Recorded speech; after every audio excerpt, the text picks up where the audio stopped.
Story number 1, The Phone Calls. I remember that night vividly, the night that forever changed my perception of safety and tranquility. I had taken on a babysitting job for a family I had known for years, thinking it would be a routine evening of looking after their sweet child.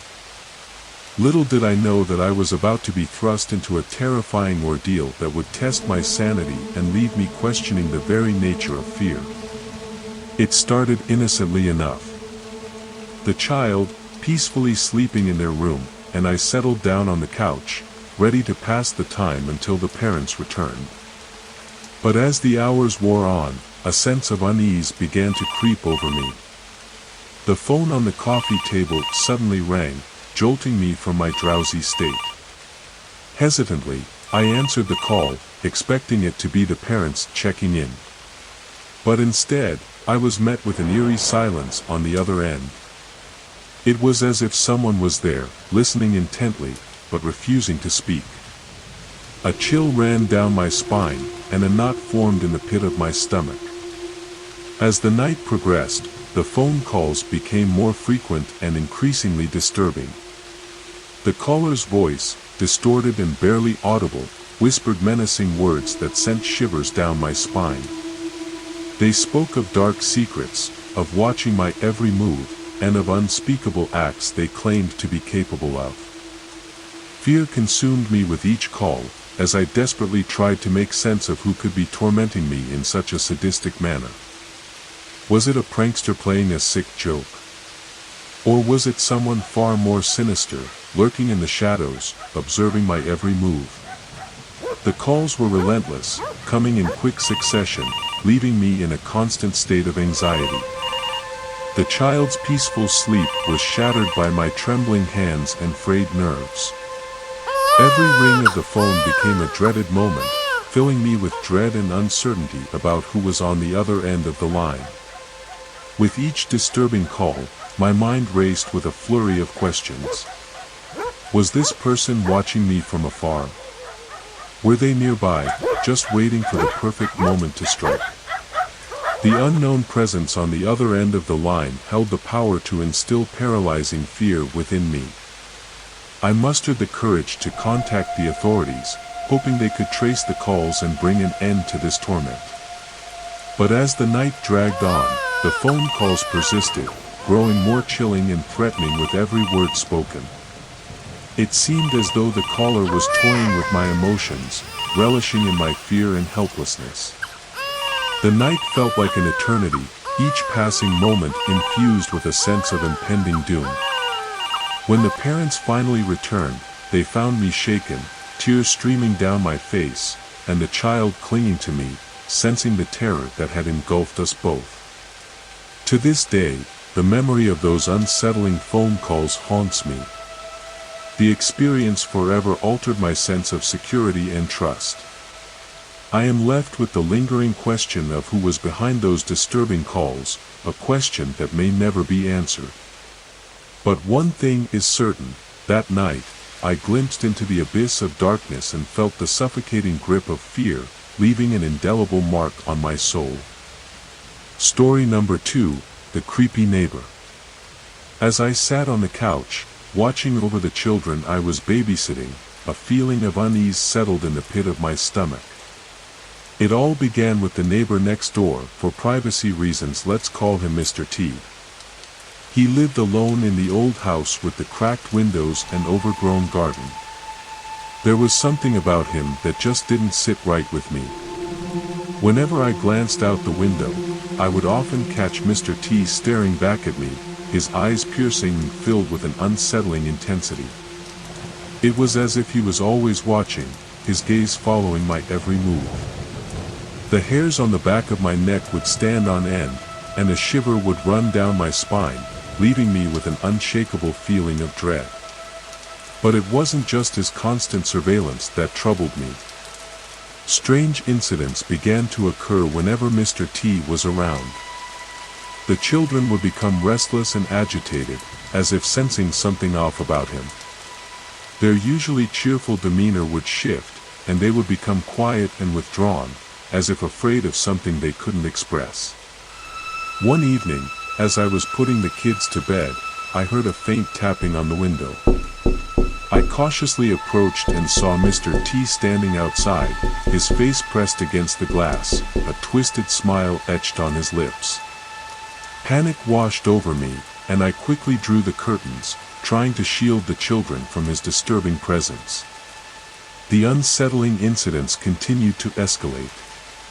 Mysterious scratches appeared on the front door, as if someone had been trying to gain entry. The sound of footsteps echoed through the house late at night, even though there was no logical explanation for it. I couldn't help but suspect that Mr. T was somehow involved, that he had sinister intentions toward the children I was entrusted to protect. As the days went by, I became consumed with paranoia. Every shadow, every creaking floorboard, sent my heart racing. I dreaded encountering Mr. T, yet I couldn't shake the feeling that I needed to uncover the truth about him. My instincts told me that there was more to this neighbor than met the eye. With each passing day, my determination grew stronger.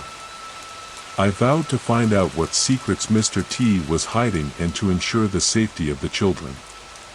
Little did I know that this journey would lead me down a dark and twisted path, where the line between reality and nightmare would blur, and the true nature of the creepy neighbor would be revealed in all its horrifying glory. This is the chilling account of my experience as a babysitter, caught in the clutches of suspicion and fear, and the relentless pursuit of uncovering the truth about the enigmatic and unsettling neighbor next door. Now I don't have any contact with that client for whom I did this babysitting job, and I don't ever want them to call me back again. Number 3, the midnight game. I remember that night like it was yesterday, a night that started with laughter and innocent games but quickly descended into a chilling nightmare. I had been babysitting for a family I had known for years, and everything seemed perfectly normal when I arrived at their house that evening. Little did I know that the games we would play that night would take a sinister turn, revealing a darkness lurking beneath the surface. As the evening progressed, the children and I found ourselves engaged in a series of games that started out harmless enough. We played hide-and-seek, tag, and even a round of charades, their laughter filling the air and creating an atmosphere of pure joy. But little did I know that this facade of innocence was about to crumble, revealing a disturbing truth. The children, fueled by their innocent curiosity, suggested we try a game they had learned from their friends. They called it the midnight game, a game that involved venturing into the darkest corners of the house, armed only with a candle and a sense of bravery. At first, I hesitated, sensing a subtle shift in the energy around us, but their excitement was infectious, and I reluctantly agreed. As the clock struck midnight, we gathered in the hallway, the flickering candle casting eerie shadows on the walls. The game's rules were simple. We had to navigate through the house in complete darkness, avoiding the malevolent presence that supposedly lurked within. I couldn't help but feel a knot forming in my stomach, a gnawing sense of unease that I couldn't quite shake off. With trembling hands, we extinguished all the lights, plunging the house into an inky blackness that seemed to swallow us whole. The air grew heavy with anticipation as we ventured deeper into the house, relying solely on the dim glow of the candle to guide us. But as we moved from room to room, something began to feel off, a creeping sensation that made my skin crawl. The children's giggles that had once filled the air had now transformed into nervous whispers. Shadows danced on the walls, taking on sinister shapes that seemed to taunt us. Every creak of the floorboards echoed through the silence, magnifying our fear. It was as if the house itself had come alive, breathing with a malevolent presence that we couldn't escape. As the game progressed, I noticed a shift in the children's behavior. Their smiles, once genuine and innocent, now held a glint of something sinister. Their eyes seemed to glimmer with a disturbing intensity, their laughter laced with a chilling edge. It was as if they were no longer the children I had known, but vessels for something dark and malevolent. As we stumbled upon the final room, the candle's flame flickered ominously, casting elongated shadows on the walls. I couldn't shake the feeling that we were no longer alone, that there was something watching us from the corners of the room. The children, their expressions devoid of any innocence, turned to me with a menacing grin, their true intentions finally revealed. In that moment, fear gripped my entire being. The game had transformed into something far more sinister, and I found myself trapped in a nightmarish reality. The smiles on their faces twisted into something grotesque, and their eyes gleamed with a malevolent intent. It became clear that I was not the babysitter anymore, but a pawn in a game I never signed up for. With a surge of adrenaline, I ran, fleeing from that house of shadows and deceit. Their laughter chased after me, echoing through the empty streets, a haunting reminder of the darkness that had consumed us. The memory of that night still haunts my dreams, a constant reminder of the darkness that can lie beneath even the most innocent of smiles.